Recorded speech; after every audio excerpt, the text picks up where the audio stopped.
So good morning, everybody. Welcome to the second webinar from the Centre for the New Midlands, where we are looking at the subject of has the time come for the creation of a dedicated housing court? Formally launched in May of this year, the Centre is an independent think tank focused on the development and dissemination of new ideas to build a better region. My name is Keith Jeffrey, and I shall be comparing today's session on behalf of the Centre for the New Midlands. I run Breakthrough Coaching and Consulting. My job is to help leaders in the social, cultural and creative sectors get better at what they do through training, development and support. So we are going to look at today, has the time come for the creation of a dedicated housing court? And in today's session, we'll explore why the question of a dedicated housing court has been raised, what are the pros and cons for the creation of such a dedicated court, what it would mean for landlords, housing associations and tenants were it to be created, and what are the obstacles to its introduction. Before we begin, I should like to draw your attention to chat and Q&A features. If you've got a comment at any point that you want to raise, just use either of those functions to make a point. If you've got a more detailed question, you could post to the panel or any of the panelists specifically, please write your question in the Q&A and we'll try and respond to them questions as many as we possibly can. On behalf of the Centre for New Midlands, I also like to take this opportunity to thank Benfield Homes for their sponsorship of today's session and the broader housing and communities work stream of the Centre. Founded in 1933, Benfield Homes remains a family-owned company that has established a reputation for traditionally built high-quality new homes for the discerning buyer, whether they be first-time buyers, downsizers, growing families and investors alike. A huge thank you again for your support. So without further ado, I'd like to introduce our first speaker, Sean Bailey MP. Sean is a Conservative Member of Parliament for West Bromwich West and was elected in December 2019. Sean read law at university and prior to his election in December, he worked in several law firms and finally a leading bank. With everything happening in Parliament at present and all of the additional challenges that's undoubtedly brought to you and your constituents, really grateful for you joining us today, Sean. So many thanks for that. So over to you, Sean. Thanks, Keith. And it is really great to be here today. So thank you so much. And I think in terms of the discussion today, you know, it's a really multifaceted but a really interesting discussion to have because, you know, I think particularly as we look ahead now, and particularly as we've seen not just during COVID, but actually I would say particularly in seats like mine beforehand, you know, the volume of the issues that we see in the housing space and the complexity of them really does sort of trigger that question as to whether in the current structures that we've got, that it's enough there to really handle them in the way that we would expect them to be. And I think that, you know, this particularly, I would say more so from my experience as a new MP coming in, you know, I represent an area that has quite high levels of particularly social housing, but also a lot of people in the private rent sector as well. And from that end, you know, a lot of our casework, a lot of our interaction with constituents, you know, really does deal around those quite at times quite complex housing issues, housing needs, and housing disputes that come up. And so, you know, quite often it's very much a case of, particularly as a member of Parliament, you know, trying to sort of almost sort of learn this sort of stuff off the hoof as you're trying to give some sort of direction to constituents. But it certainly has, I think, during the last sort of 10 months that I've been in office, has really, you know, shown me that perhaps there is a gap here, you know, on both sides actually as well, because, you know, equally when we talk about the housing space and particularly the rented housing space, you know, there are two sides to that, and we do get sort of not so much the sort of the landlord queries coming through, but, you know, they are there, and equally with the tenant issues that we've had raised as well. You know, as I say, the complexity of some of those issues that come through, you know, the sort of housing by categories being the prime example, but also housing condition. We've had, you know, issues recently with quite significant flooding in the constituency, which has led to all sorts of queries and questions over who's actually liable for that, particularly where there's, you know, particularly with some of our social housing stock, and how, you know, how remediation work needs to be done and who takes the responsibility there to do that. You know, and there's been some interesting back and forth actually between sort of the housing providers, the water board, tenants associations, having those conversations. But these are all, I think, issues that highlight sort of the need for this debate today, because clearly, as I say, you know, the housing space, if anything, is probably getting more complex. And I think housing needs are changing. You know, I think we've recognised that there's, particularly in the social rent sector, where I have a particular interest, given the nature of my constituency, you know, we've got a deficit there that we need to make up. So how do we go about doing that? But when we have those conversations, and particularly as we look at how to replenish housing stock, you know, as we go, we're going to, obviously that is going to create additionally issues that arise that we've not foreseen. So we need you know, there's an argument to say that we need a space, we need a dedicated forum by which we can actually address those issues. I think obviously, you know, we touched in the opening, and I think Keith, you touched on it, you know, what would be the challenges of this as well.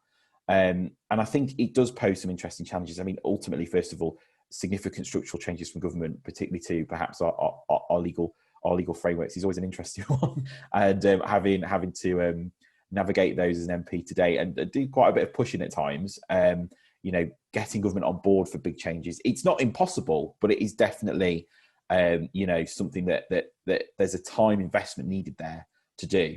And I think that, you know, with this sort of proposition, to get that sort of government buy-in in order to push it forward, I think would be probably the biggest sort of challenge that I can see. But then also, even after that, it's getting that understanding through. It's making sure that people know how to interact with these structures, because I've certainly noticed in this space as well that quite often or not, people just don't know the structures that are there for them. And we see that through, as I say again, through the casework that we do, through the support that we give to people, is that quite often it's about making sure that people understand, A, you know, what rights of redress they've got, and then B, how they go about getting those. So I think with this idea again of a dedicated housing court, it's about were it to materialise, about making sure that actually those people that would need to interact with it the most can. And quite often not, we see it in other areas as well, that people do sometimes struggle with knowing how to access these things. So I think definitely that is you know, something that we've really got to, you know, would really have to be considered. But as I say, you know, I think in terms of the positives of an idea like this, definitely, you know, as I say, housing is a massive space. You know, there's so many interplayed issues, and having a dedicated sort of forum by which people can sort of redress those issues, can take those issues forward. And as I say, as I've sort of said at the beginning, from what I see as an MP, you know, there's definitely some form of need there. But obviously, as I said, the sort of the drawbacks to it perhaps are, as I say, you know, potentially adding another layer to the system. Are you going to get government buy-in? How do you go about doing that? And I think these are all things that you can overcome as part of this debate. But nonetheless, I think it's important to be mindful that they're there. So I'm going to do the very sort of unconventional thing of a politician, and I'm actually going to stop there and you know, keep it quite short, which I know for many politicians isn't the done thing. They like to go on forever. Fortunately, I don't like the sound of my own voice. So I'm going to leave it there and pass back to Keith. But thank you so much, and I think this is going to be a really interesting discussion today. Great, thank you very much, Sean, for undercutting our expectations of what an MP is. We're really, really pleased and thankful for that. Okay, so thank you, Sean. So our next speaker is Daniel Skinner. Daniel is a partner in the housing management team at Capsticks LLP and has acted for registered providers, local authorities and Almos for over 25 years. He's described by Chambers and Partners as one of the leading lights in social housing and has been ranked for many years by Chambers and Partners and Legal 500 in social housing. So over to you, Daniel. Thanks very much, Keith. Welcome, everybody. It's a pleasure to be here with you all. Thanks for your interest in the discussion. As Sean has said, it is a really interesting discussion. It's something that's been of importance to me. I wrote an article about it for Inside Housing a few years ago. It's been an issue now for a while. The government did a consultation at the end of 2018, November, I think. And that consultation was not just about the existence of a new court. It covered sort of 4 areas of housing. There was the issue of private landlords and possession claims for them. There was an issue they raised about enforcement of possession orders. Then there was a general question about the access to justice and what people thought of the county courts or the tribunals. And then they suggested possible changes to the courts and to the tribunal system. Unfortunately, although that happened at the end of 2018, feedback hasn't been published, and that's the normal way consultation goes. Is the government issues a consultation paper, usually with express questions that you're asked to yes or no, or give your view on, and then they will then publish the feedback. And in a situation like this, you would expect there to have been feedback from private landlords, from tenants, from organisations. And fortunately, we've put together today a good panel of people with different views from all sides of the equation. But that feedback's not come out yet. One of the big issues they said that they wanted to consider was the delays in the court process.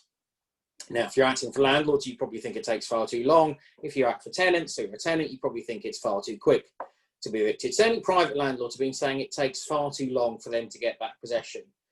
And that's becoming more of an issue if we're moving towards longer fixed term tenancy agreements. So that could be a barrier to landlords being willing to sign up to these longer agreements. As part of the consultation, the government told us the median time was 16.1. If you're a data geek, I think they probably meant the median time rather than the median time. But yeah, so 16.1 weeks, they say, on average, from start to finish in the court process for a private landlord recovering possession. If you add in social landlords, which are the sort of people I act for, then the time goes up to 43 weeks.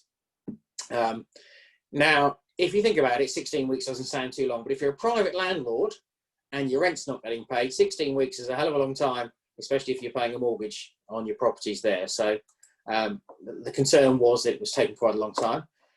The biggest delay in most people's experience, I think, is actually getting the bailiff to enforce.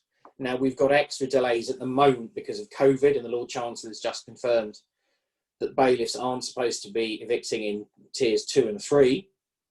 But even so, we were getting to a situation where it was taking months and months in some parts of the country for bailiffs to enforce. London in particular had huge delays.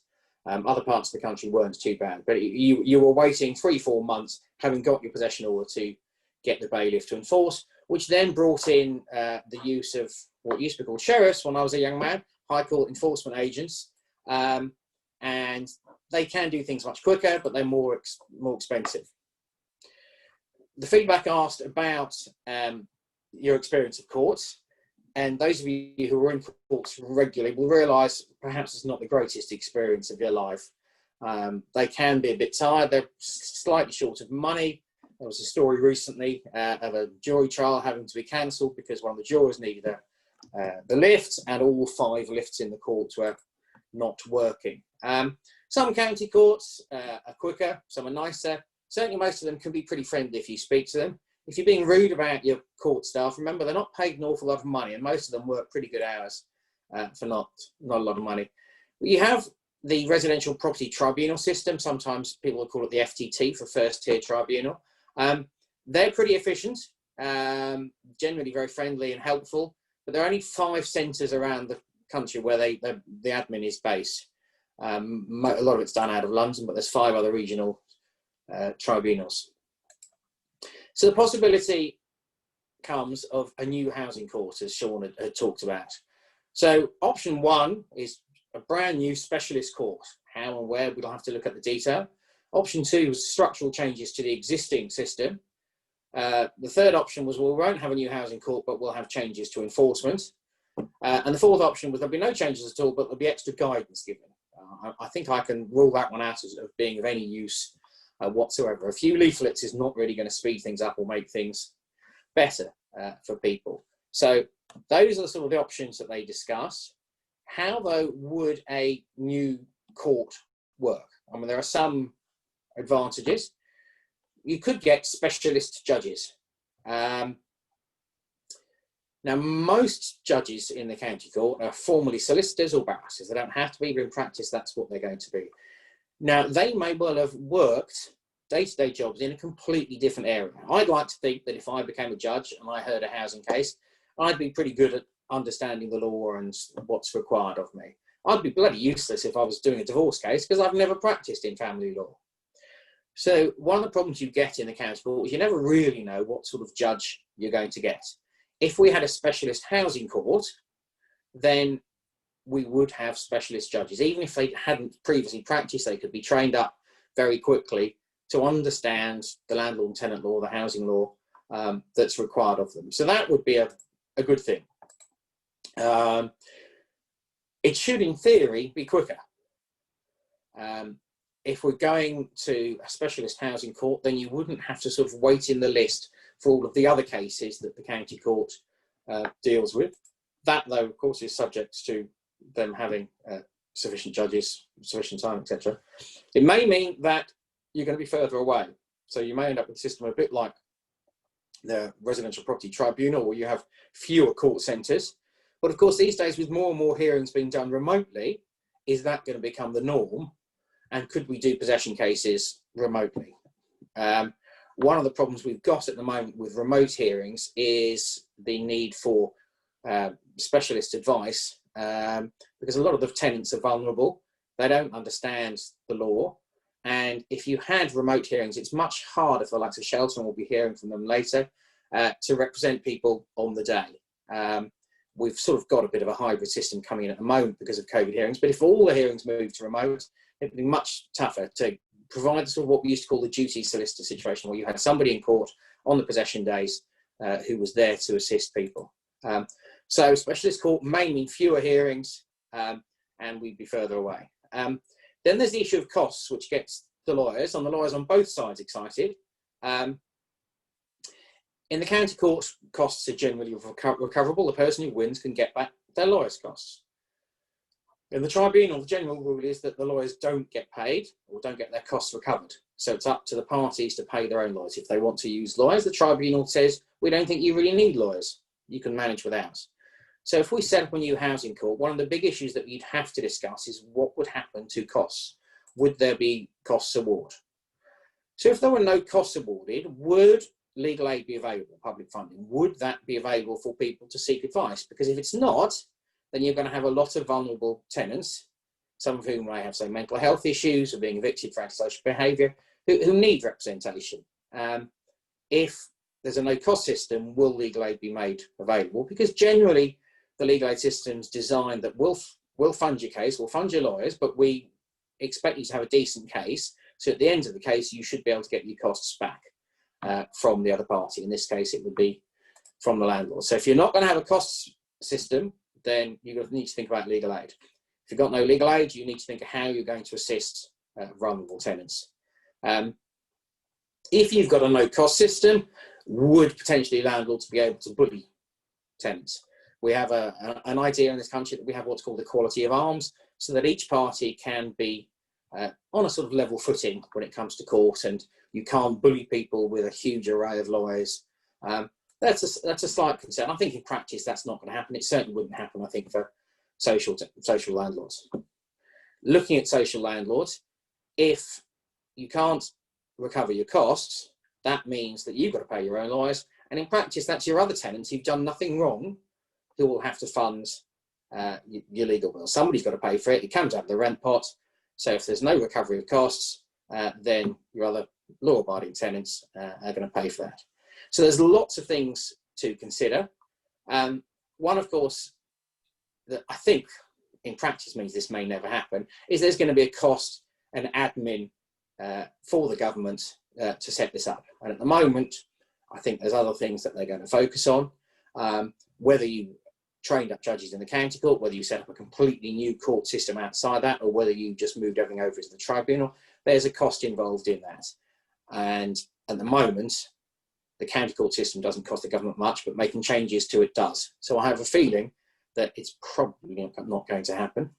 I hope that's been a useful summary of why we got to where we are, why this discussion's happening, and some of the issues that arise and need to be considered before it can take off. I think it's a great idea. I'm just not convinced it's going to happen.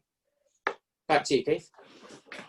Great. Thank you very much, Daniel. It's really interesting sort of overview, and it just sort of again illustrates some of the impacts I think COVID is having on the way we are running our society, because this is, from what you're saying, could speed things up, save money, save resources, but I guess the bandwidth may not be there in government to take this on. So Just a reminder to use the chat and QA sort of features if you want to raise points, raise questions. Lots of interesting information's coming through, so we'd like to hear from you and what your thoughts are and any particular questions you want addressed. So please use those features. Our next speaker is Glenn Harris, MBE. Glenn has been Chief Executive of Midland Heart since March 2018 and was previously Finance Director.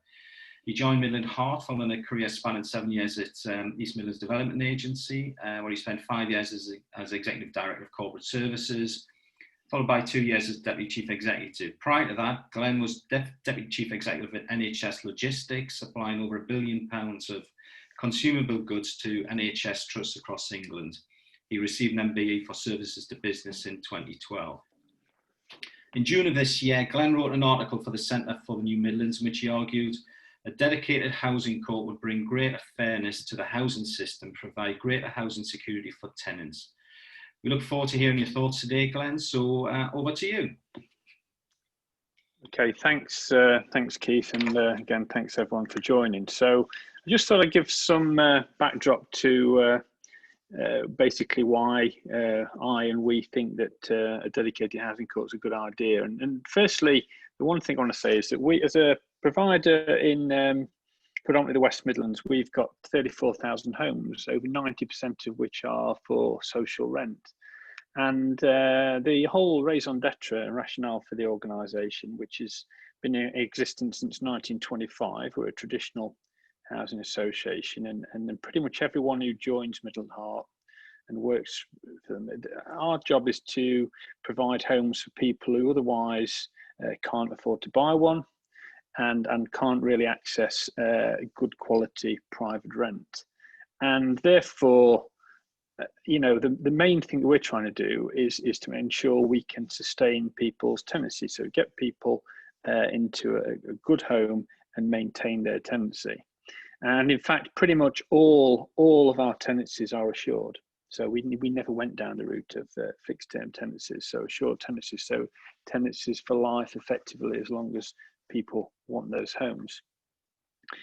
We have a dedicated teams that work with tenants on antisocial behaviour, helping supporting them with rent. And I'm pretty confident when I say this that we have probably the largest dedicated money advice team in the sector, 9 people whose sole job is to help tenants recover additional benefits, charity trust funds and the like, which typically, well, last year recovered over £2 million in additional funds for those customers. So therefore, that's the backdrop. And then the question is, so why are we interested in the specialist housing court at Midland Heart? And I think the first thing to say is I don't think we're alone in this. I think there are clearly different views, and you'll hear some of those today.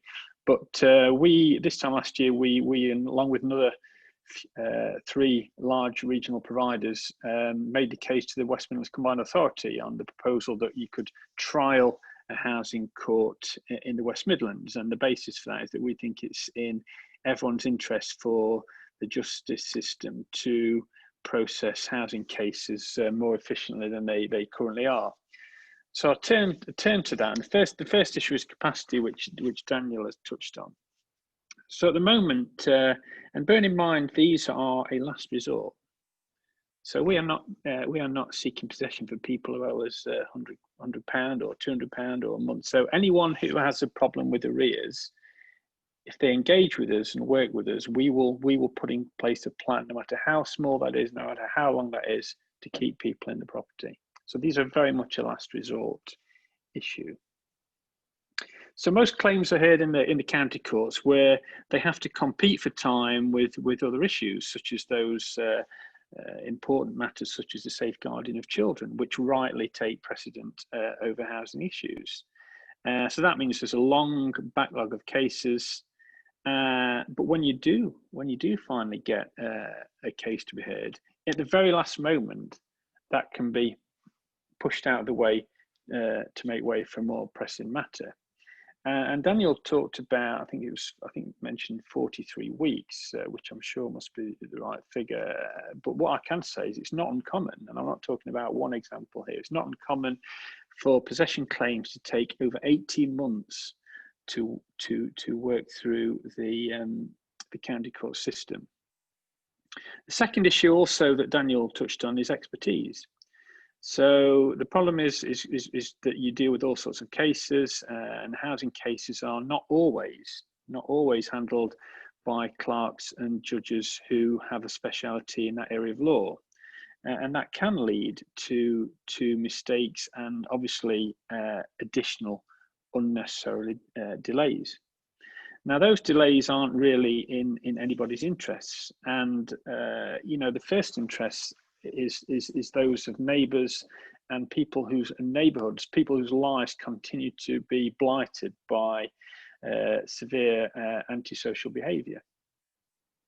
It's not in the interest of those who actually take into the process, because they have the anguish of losing their home, being drawn out further, and of course it's not in the interest of housing providers such as ourselves at Middle and Hart, who will face typically substantial costs in unpaid rent and legal bills. And as Daniel said, that means that there's less money to spend on improving and modernising tenants' homes and building new homes. And as Daniel pointed out, also all of that money comes from the rent roll of our tenants.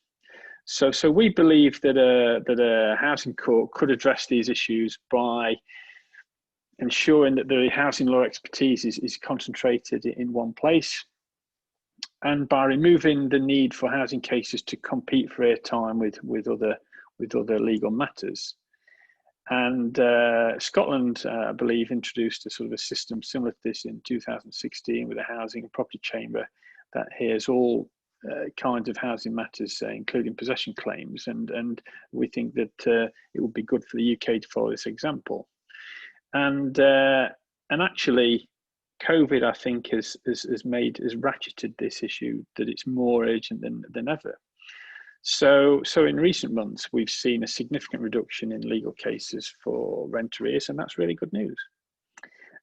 We were very supportive of the government's policy on preventing evictions during the pandemic, and have continued to work with tenants to help them sustain their tenancy.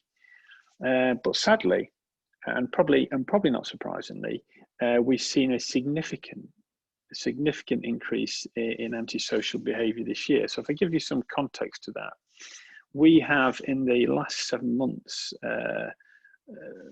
saw 26 injunctions on grounds of severe antisocial behaviour. That is 10 more than the whole of the previous year. So you can see that that's not an insignificant change, and we're only just over halfway through. And by this, I'm talking about persistent and serious cases. I'm not talking about squabbles between neighbours and people kicking balls around, and the radio is a bit too loud. We're talking about really unpleasant behaviour that impacts on the health and well-being of others. Now, if I also reference this on the fact that we have 26,000 people on our allocations register, those people who are waiting for a home. This is just for Middle and Hart, never mind other providers. We have 28,000 people, families on that list, and for every property that becomes available, we have an average of 81 bids. So there's a massive need out there that so many families are looking for one of our homes.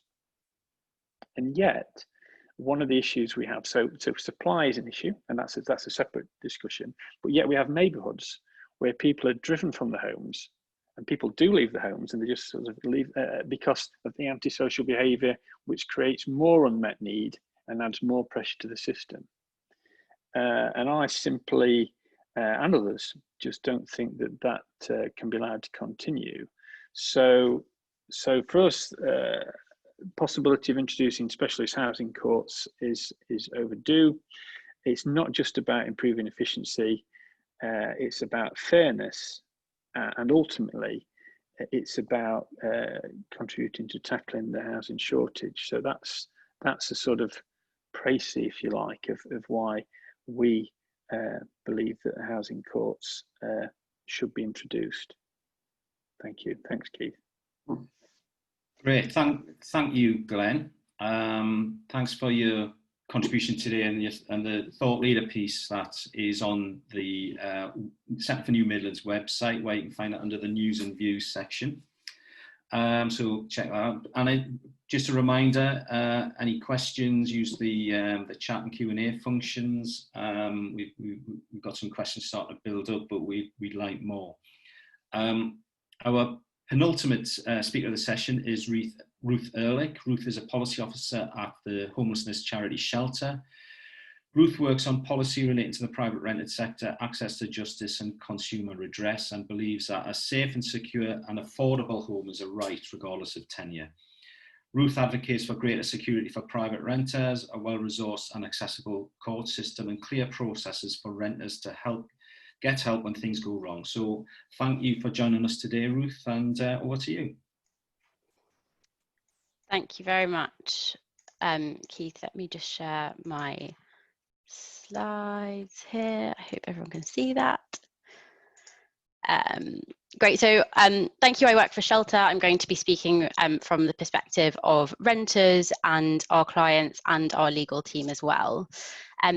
So a bit about what Shelter does. We operate in 12 hubs across England, where we provide face-to-face advice and support for anyone experiencing a housing problem. Our legal team is involved in housing possession court duty schemes across the country in all of those hubs, and we provide legal advice, assistance and representation in areas of social welfare law, so housing, homelessness and public law. Last year, we opened over 6,000 legal cases in England, 342 of which were in our Birmingham hub. A bit of context as to how we perceive the problems in the current justice system. So obviously in the past 10 years, there have been kind of drastic changes to the civil justice system. The Ministry of Justice court closure programme, which started in 2011, has resulted in over 200 courts being shut down, which means that people have to travel much further to the place that they'll be having a hearing.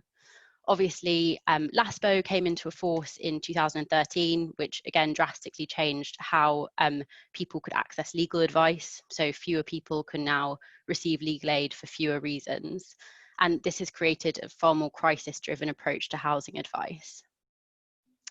I'm going to talk through some of the problems that we see in the justice system and talk about some of the ways in which we think they could be resolved either through a housing court or in the current system. So as I've touched on, geographical accessibility is a major barrier to access to justice. Court closure programs mean that people have to travel really far to get to court, which often is at a greater cost. And it's made it far more difficult for people to attend hearings in person. And that's for people who are both trying to take a claim and bring a claim and defend a claim that's brought against them. So our solicitors across the country have noted a really marked decrease in the number of people attending court in person. And we're obviously really concerned that that disproportionately affects lower income households who can't afford to take an afternoon off work or a day off work, or have childcare, or who don't simply have public transport links to take them from their home to their nearest court, which may be really, really far away. And we're concerned not just about geographical inaccessibility, but also the inaccessibility of the court system itself. It's extremely complex. The Briggs Review made it clear that courts are designed by lawyers for use by lawyers, and I don't think that any of us would disagree with that, which can make it really difficult for landlords and tenants alike to navigate the system. Over 50% of private tenants who had disrepair in their property who would have otherwise taken their landlords to court cited the complexity of the court rules as a reason for not doing so. And obviously we acknowledge that complexity is inevitable. Housing law is very complex, but there are ways in which the court could support people better through clearer kind of user-friendly guidance as to the court rules and ensure that processes have been followed correctly. Lots of speakers already talked about this kind of lack of expertise among certain judges. So obviously some people will not have the kind of specialist housing knowledge, and particularly in complex cases, this can cause delays in the system when it's being dealt with by a judge who has little housing experience, and in the worst case scenario can lead to a tenant being evicted when the law is on their side. And specialist housing judges is obviously an answer to this. We think that even just ticketing cases within the county court system would encourage that kind of specialist expertise and hopefully uniformity of decision making and a smoother process and quicker process. Now, one of the things that we really perceive as a major kind of something that has caused a lot of the delays and blockages and inefficiencies in the current court system is that this crisis-driven approach to housing advice means that when cases get to court, they are serious and they are complicated, and really there are lots of interventions that could have happened before, which would have meant that they never got to court in the first place. So the removal of legal aid for early advice and the removal from scope of welfare benefits and disrepair means that small problems can end up being completely catastrophic and lead people from a small problem in their housing benefit to accruing significant arrears, which then obviously plays out in a possession claim. And in the most serious of those cases where possession is granted and a tenant can't find somewhere else to live, they may end up approaching the local authority for homelessness assistance and be placed into really expensive and often unsuitable temporary accommodation. So where LASPO was successful in reducing the legal aid bill, those cost-saving measures have kind of just shifted the burden onto other public services, which is something that was acknowledged in the post-implementation review. Citizens Advice estimates that for every £1 spent on benefits advice, the state saves £8.80, which I think is a really shocking number. So early advice, were it brought back in, would enable tenants to resolve the issues that might be putting their homes at risk before a landlord has to seek possession, and would obviously mean that there is less demand in the county court system. And then obviously another major barrier is that the courts are drastically under-resourced as it stands. And we're all aware of shrinking budgets, but from our lawyers, our solicitors' perspective, the current system is so starved of resource that the infrastructure of the court often hinders both landlords and tenants' access to justice. So I was sent a kind of wealth of information about the different administrative problems that have caused delays in recent cases, but some of them include documents being lost in the court, possession orders being sent out after the possession date, incorrect contact details being provided on official documentation. In one particularly shocking case, one of our solicitors' cases was adjourned 3 times because there was no BSL interpreter at the court, even though there was an order that our client had to have one there. And all of this obviously leads to delays. We've spoken a lot about delays, and some of them are needless due to kind of a lack of efficient administration and under-resourcing and a lack of expertise and these really complex rules. Daniel talked about the kind of scarcity of county court bailiffs, which is obviously the point at which we have the greatest delays in the possession process. And again, that is in large part a resourcing question. Ministry of Justice has obviously done some work to allow HCO, High Court enforcement officers, to carry out some of the execution of those bailiff warrants or to expand that process. And we would just want to ensure that no tenant is disadvantaged because their landlord has elected to use an HCEO. So those processes should be broadly aligned in terms of rights. Again, a lack of legal advice for welfare can lead to judges, particularly in cases concerning social tenants, to adjourn a case so that they can get the advice they need to resolve a benefit issue. And all of this could be kind of solved with sort of more holistic tweaks to our current system, which would ensure greater efficiency at that end stage. We would also say, though, obviously representing tenants, that we do believe that there are some kind of delays built into the system in order to protect kind of access to justice. So tenants need time to defend a case, and it's essential that court processes are followed correctly. And where a case has been adjourned, or it's been adjourned because a landlord has made errors in a possession process, we would not consider this to be an unnecessary delay.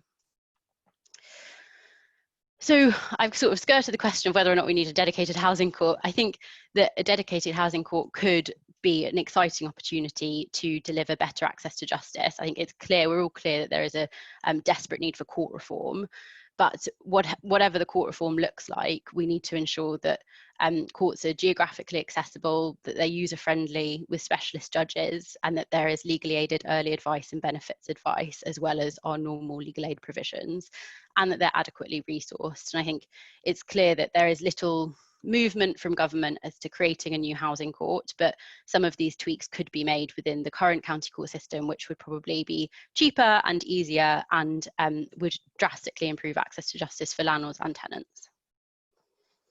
Thank you.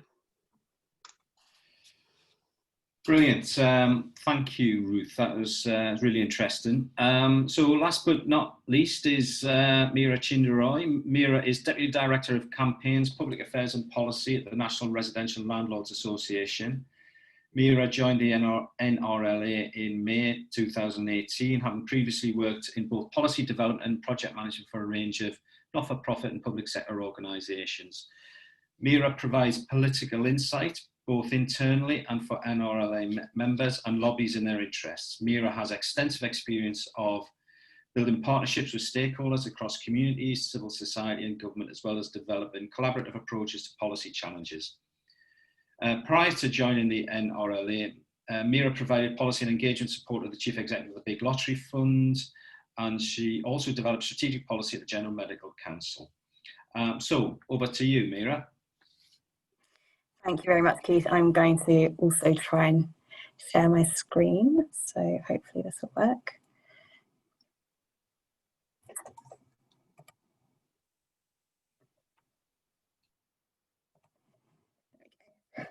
So thank you very much, Keith. And essentially, I agree with quite a lot of everything that has already been said, so I don't want to repeat too much of what others have said.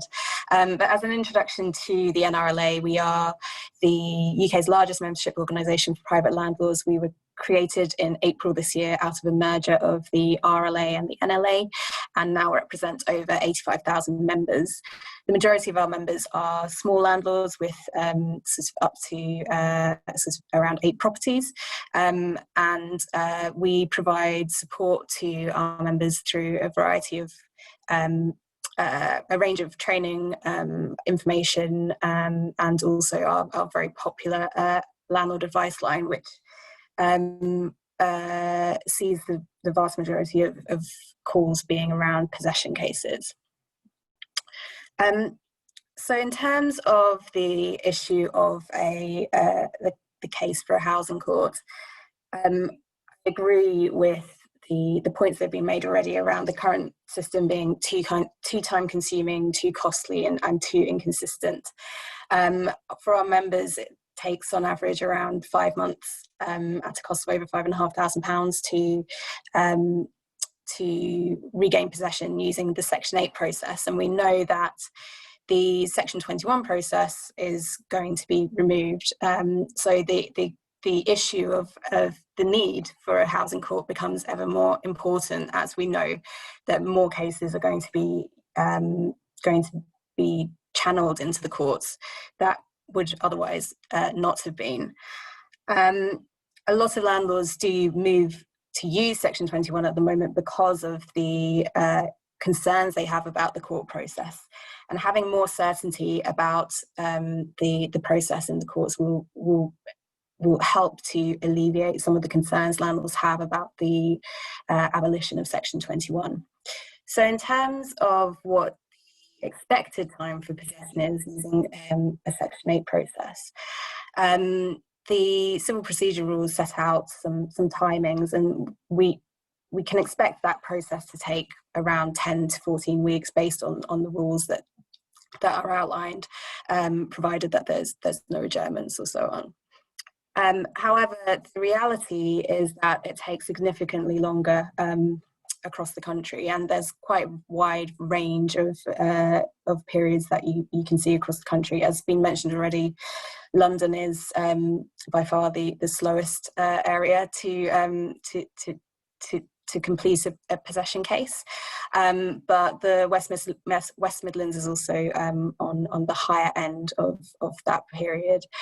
And we know that there's also going to be a further challenge that's arisen as a result of the impact of coronavirus, both in terms of the closure of the courts earlier this year and the backlog that there will be from that, plus the reduced court capacity as a result of social distancing and hygiene measures. And that is just going to extend this period for even longer. Hopefully you can see this is it's a little bit blurry, but we surveyed our members last year around their experiences of the courts and where the delays are when they are entering into a possession procedure. And you can see that most, as has been mentioned before, bailiff enforcement is one of the major issues, but a lot of these issues are also related to the processes within the courts and the ways in which the court procedures can hold up the process, as was mentioned by Ruth as well. So there's a number of reasons and a number of elements that contribute to the delay in a court procedure, and we believe that having a dedicated housing quarter tribunal would help to soften those, both by ensuring that there are specialists considering the cases, and also by making sure that the procedures are much clearer for both landlords and tenants who are engaging with them. In terms of why landlords seek possession, we also polled our members on this last year, and you can see that the vast majority of landlords do seek possession on rent arrears grounds, but also issues around damage, antisocial behaviour and other challenges, and that those cases aren't necessarily currently streamed through the Section 8 process. There are a number of landlords who use Section 21 where there has been a fault of the tenant, as I mentioned, because of the greater certainty and the perceived quickness of the process compared to seeking possession through the Section 8 process. So that just highlights the caseload that is going to be coming through the courts that has been kind of filtered out by the existence of Section 21 at the moment. So in terms of what's needed, we would support a dedicated housing quarter tribunal, but as has been mentioned, it's not clear. Well, it doesn't appear that the government has a strong feeling that they're going to be bringing that forward in the near future. And there are a number of elements that we would support within the county court process for identifying housing cases much more clearly and ensuring that specialist judges are hearing those housing cases. It's also important that there isn't a specialist court or tribunal established which doesn't have sufficient resource to hear those cases and therefore just causes further delays. And we have heard from landlords that in Scotland that while they have appreciated the Scottish tribunal system in terms of its ease of use, that it hasn't made a difference to the speed with which they're able to regain possession. And the tribunal itself has admitted that they don't have the resource to cope with the volume of cases that they're hearing. So if there is a dedicated housing court tribunal established, then it's vital that the government really does its homework to establish what the volume of cases would be that they need to consider. There also needs to be clearer guidance and support for both landlords and tenants, and the vast majority of private landlords own one or two properties. They are quite unlikely to need to go through the court process. We did some polling with YouGov a couple of years ago, which found that only around 1 in 10 landlords had used the Section 21 notice. Fewer had used the Section 8 notice in the past 5 years. And the majority of notices don't actually end up going to court. So the likelihood of a landlord entering into the court process is quite low. And if they are a small landlord with without that experience of the courts, then it can be quite a daunting and challenging experience for them. So having clearer guidance and support being for both landlords and tenants would really help to ensure that the process is much smoother. And we also agree with what Ruth said around encouraging landlords and tenants to reach an agreement outside of the courts. So it can be the case where once you get to the court, the courts, then has really been a breakdown of relationship between the landlord and tenant, and there is an opportunity to intervene at an earlier stage to reach agreement. It's vital that landlords and tenants are communicating, and there's an opportunity to pursue mediation in advance of reaching the courts. We have set out a pre-action plan for managing rent arrears, which was prompted by the experience of landlords during the coronavirus crisis, and trying to find ways in which landlords and tenants can sustain tenancies going forward, and also recognising that that it's not in anyone's interest that a tenancy ends where there's an opportunity to save it. So we've set out these golden rules for managing arrears, which keeps the focus on communication and seeking to find those ways in which you can avoid a court procedure, which is very challenging for both landlords and tenants, and also seeking support through mediation where there isn't an agreement that can be reached individually. So I think in combination, all of those elements will help to improve the court process for everyone involved. Thank you very much. Brilliant, thank you, Mira. So that's at the end of our speakers. Really, I found that really fascinating. I'm new to this subject myself, and it's been really illuminating. So thank you to everybody. If you've got any feedback, please contact Chris Smith, the Director of Centre New Midlands.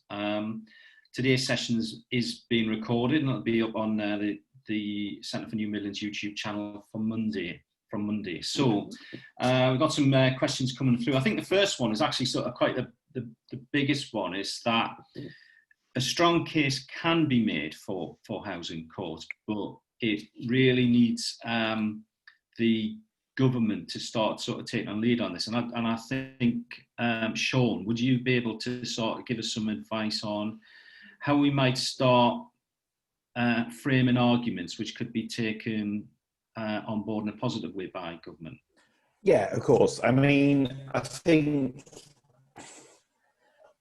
it is a tough one in a way, because I think ultimately, and I have seen another comment about sort of whether it's investment or hiving off, I think there is going to need to be some sort of capital investment into this if this was to come forward. And I think that's, without sounding sort of pessimistic about it, I have learned over the last 12 months that going to government for big sums of capital investment can be a difficult one at times. So I think what I would say is ultimately it comes down how to effectively to lobby. And I would say in this, what I've learned so far is it's about having that roadmap there in terms of not just what do we want and this is how much it's going to cost, but actually, and even not just the tangible benefits of it to the government, but actually how can we implement this in the most straightforward way possible, in the way in which actually government can see that this is a realistic and practical proposal. So from that perspective, I think in terms of government appetite for it, I think the government's always got, and I think we've seen it during the pandemic so far, I think the government's shown itself to be reasonably pragmatic.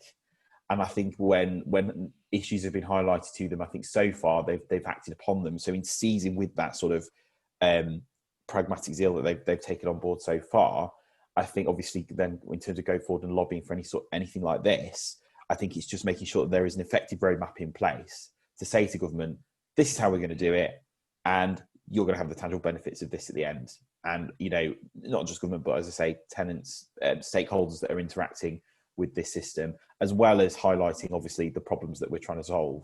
So I hope that sort of answers the question in a way. It's effectively coming in there almost sort of ready-made and ready to go with a roadmap to government that they can see, right, we can implement this, and this is how we can do it, and these are going to be the benefits of doing so.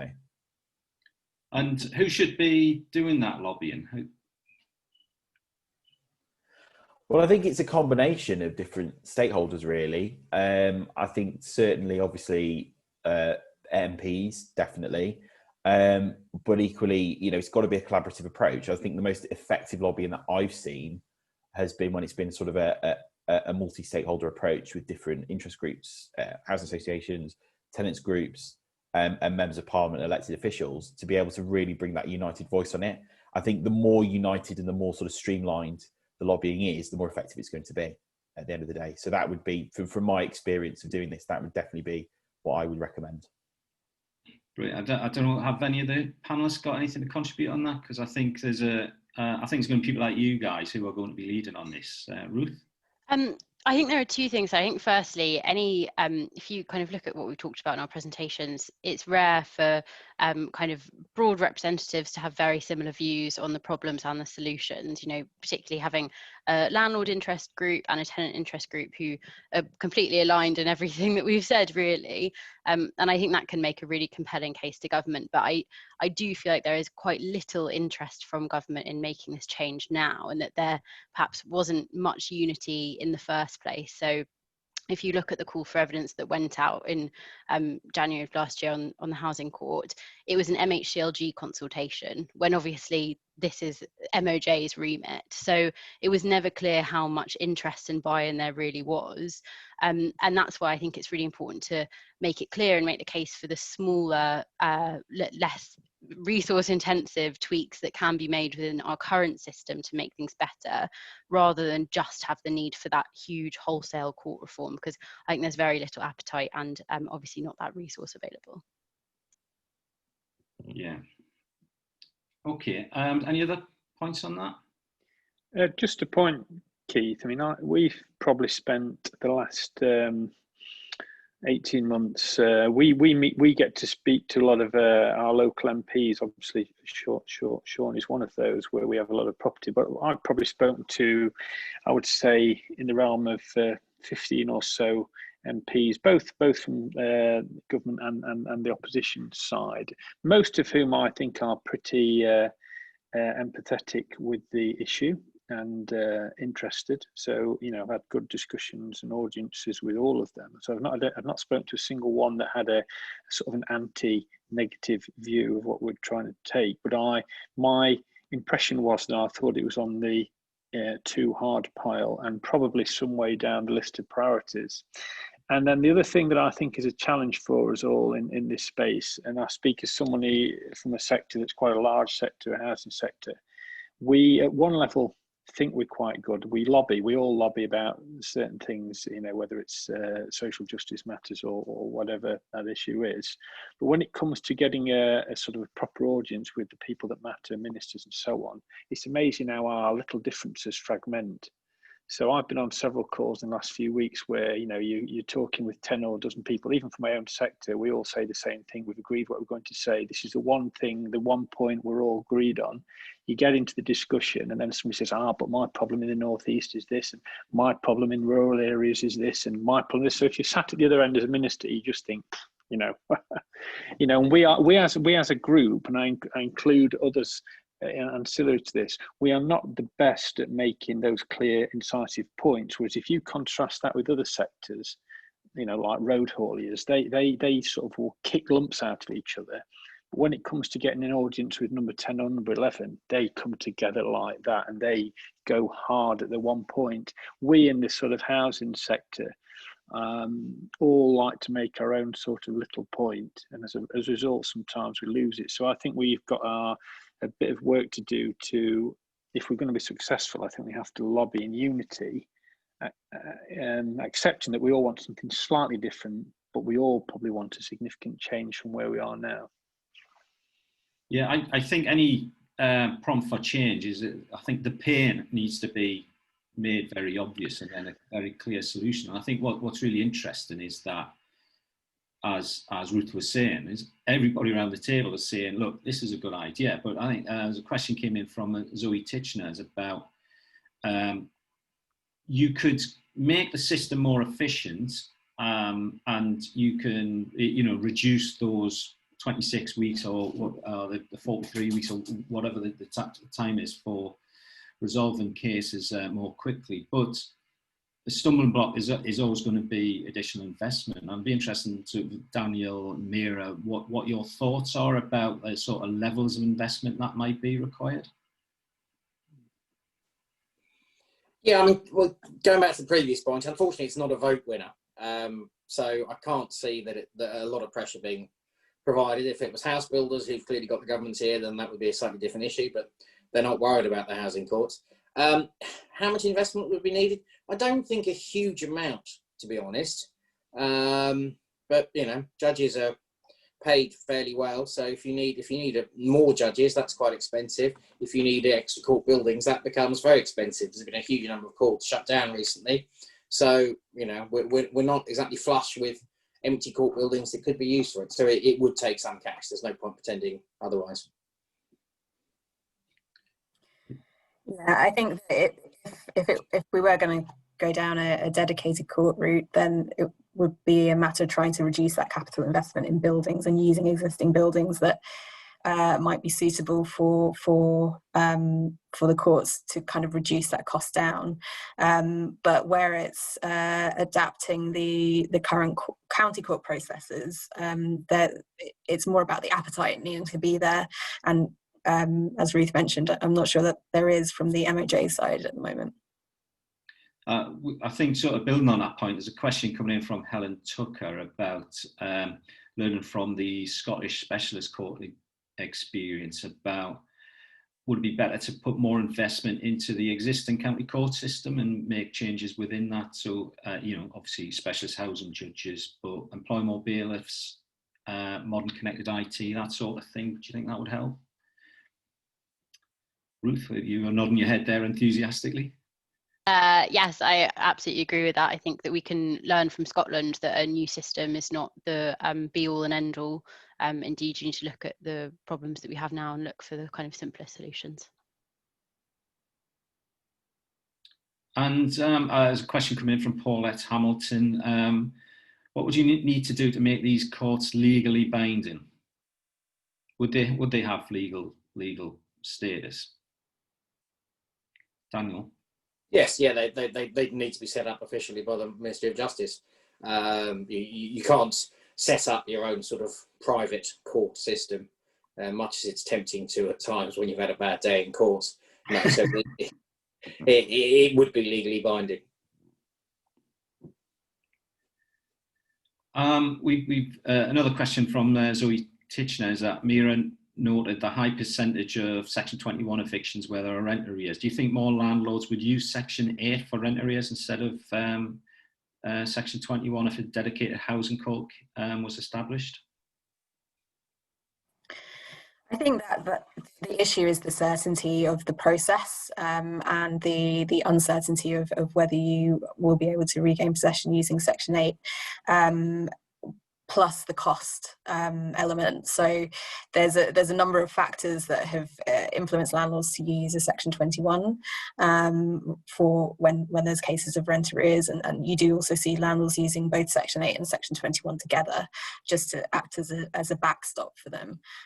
So I think having that certainty and having particularly the specialist judges who can assess the cases and sort of knowing that you won't be in a situation where there's a misinterpretation of the law, will give a lot of confidence to landlords. So a question sort of general for panel is, okay, I think there's a fundamentally a strong case to be made here, and you could probably frame a case, some sort of cost benefit analysis, and look, it would cost X amount to invest in this and it would have these benefits. But is that the next step? Does that information exist there? And could that be the basis for lobbying government?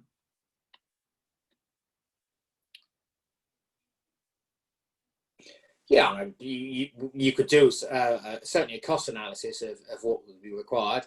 That would take some coordination as to who's going to run that and fund that. The benefits, of course, are often time-based, so it's a little tougher. From a landlord's point of view, you could argue that there's a rent saving if you evict someone quicker who's not paying the rent, because if you've evicted them owing rent arrears, frankly, you're never going to get the money out of them once they've gone. So there's a cost saving there. There's a cost saving on the tenant side, perhaps for local authorities where they've had to rehouse people, perhaps unnecessarily. But it would require a fairly widespread coordination approach to show the benefits for either side. So that might be something the Centre for New Midlands could sort of start to coordinate, because I think there's a clear piece of research to be done there, at least certainly in the West Midlands, but that argument could be easily be scaled up. Okay, do we have any points? I think we've got through all the questions there. Is there anything the panelists would like to say before we close today? Okay, that's great. Well, I'd like to thank all of you today for sort of giving us this time together. I know you've all got very busy schedules, Sean in particular. This must be a bit of a baptism into your parliamentary career, so we really do appreciate your time here. So we'd like to thank all the attendees. Please keep an eye out for further events. We're going to be happening regularly, and thank you very much, and keep in touch. Bye. Very much. Thanks, Keith. Thank you.